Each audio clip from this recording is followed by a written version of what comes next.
While every football fan in South Africa is dreaming about Bafana Bafana getting into the knockout stages, there is a different game that is being played behind the scenes. It's a multi-million rand deal that involves the Giants in the PSL, Mamelodi Sundowns and Orlando Pirates. And I know a lot of people, when it comes to the World Cup, they always think about these international superstars getting rich. But this time around, FIFA decided that they are going to pay a lot of money to the clubs as well for releasing their players. And in this video, we are going to look at how much actually FIFA paid in the last World Cup 2022 in Qatar and what is the difference they're going to pay in this year World Cup in USA, Canada and Mexico. So let's get into the video just to go down into the maths. But before we get into the video, let's understand how did this program start and why FIFA is paying this money into the club. So first of all, FIFA doesn't own players. The clubs own players because they are the ones that actually pay the salaries of those players. So if those players are going to the World Cup and get injured, whose problem is going to be? It's going to be the club's problem. And FIFA will be just folding their hands and say, we made our money, we're good to go right now. So FIFA decided that they will create a program that is called FIFA Club Benefits Program that will actually help lots of clubs, especially the ones that are on a disadvantaged stage in terms of the players that are going into the World Cup. And I think the good thing about this World Cup is we've seen a lot of nations actually qualified for it, from 32 teams to 48 teams. That means even the nations that have the disadvantage of actually beating the bigger team to qualify for the World Cup, they actually qualified this year's, and those leagues will get a lot of money. So we're looking at the PSL right now. We're like, FIFA is about to inject a big money into our ecosystem. And how much is that money actually?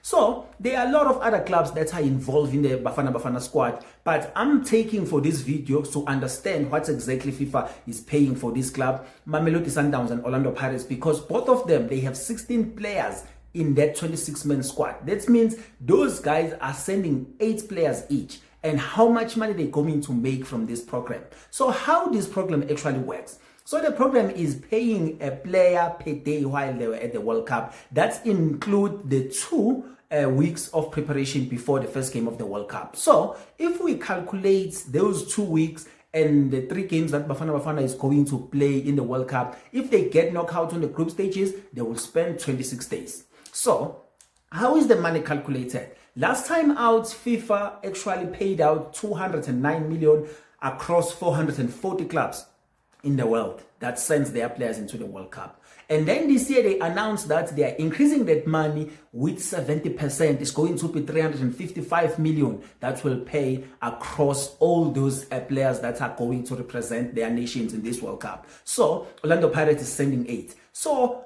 when they were paying 209 million, the player per day was getting paid $10,950. But because they increased the amount in this World Cup, it's an estimated around £12,000 per day per player. So for the context of our league in the PSL, Mamelodi Sundowns and Orlando Pirates, we're going to look at the numbers this way.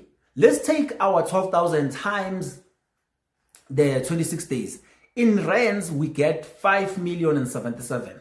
So if you get that much money from one player, how much you are actually getting from all the 8 players? That's a lot of money. So Pirates and Mamelodi Sundowns, they will be getting each from just the Bafana Bafana getting knocked out on the group stages, they will be getting over 46 million. That's they will be getting each.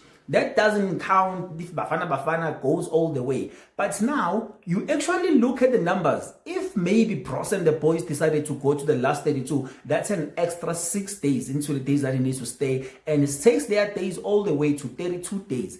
And that money will just jump straight into each player, bringing into their club 7.10 million. And that's a big money. And think about that. If you are sending 8 players and getting that last 32 money, it's going to be 56 million.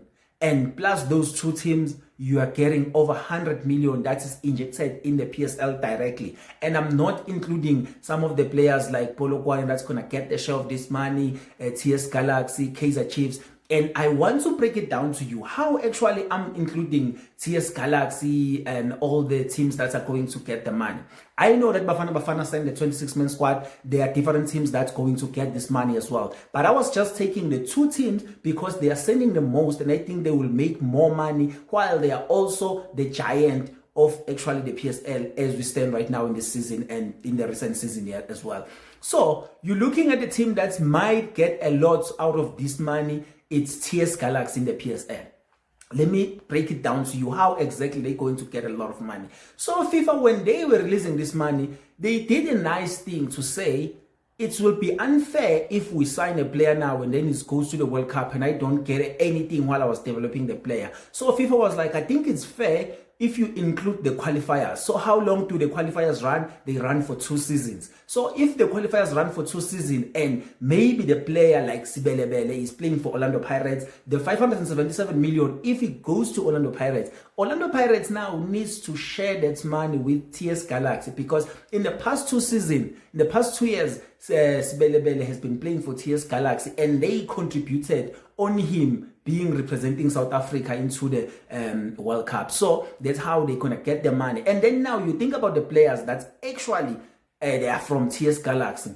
Sibelebele, Ndamane, Kabini. You look at those type of players that are there and they just coming from that ecosystem of TS Galaxy and they were going to get a lot of money. And I'm telling you, if I'm looking at all those players that are involved in the books of TS Galaxy in the last 2 years, they can end up making maybe something just close to 8 million to 10 million, depending on how those contracts and those money will be split around. But FIFA insists that every team that the player was registered in the last 2 years, they need to get a share of this money. So if the money is landing on Pirates as a 5.77 from Sibelebele, Pirates needs to make a share, and that involves anyone. So the honorable mentions that also get the money is Kaizer Chiefs, it's a Polokwane City, it's the Siwelele as well. There's a lot of teams that are going to get this money, and you combine this money alone, if they get knockouts in the group stages, you're looking at around over 100 million that is coming straight into the PSL, and it's going to benefit all these other teams as well, and also going to boost the 2 teams to actually use that money for maybe transfers or maybe the player salaries for the rest of the season. It's just the money that is so much, and I think it's going to be help a lot in those big teams, because think about the fact that Orlando Pirates won the league that's worth 20 million, and now they're going to have another 20 million to like 50 million that will just be bring by those players from the World Cup. And you're looking at the money, if it goes all the way to the last 32, you realize how much money they actually those teams are making. So I think maybe now you have an idea of why these teams are getting this money from the PSL, but maybe you can do your calculation and think about which team is going to get a lot of money out of this. And the reason why I'm asking this question is because in PSL, I know that maybe Goss is still under Mamelodi Sundowns' books, so that means he might need to share the money as well between Siwelele and Mamelodi Sundowns to balance those books as well, to make sure that everybody get the share like the FIFA stated. So I think if you want to comment in this below and think maybe this money is going to help this team, and I know it's going to the teams that they are already dominating in the PSL right now. So if maybe you are a smaller team, you have one of those quality players and the World Cup is approaching, I will say just hold on to your players. Hold on to them, just wait for the World Cup to pass, and then we can just sell your players and say, okay guys, it's fine, I made my money, these players are worth this much money, you can take them, and then we'll double your earnings, and then you will be able to actually move forward and develop the team better. You can help and go in terms of scouting, the academy players. The teams just need the money in terms of traveling and doing all those other things. And I think this kind of cash that FIFA decided they're going to inject in these clubs and different leagues, I think it's very important for us in the PSL as well.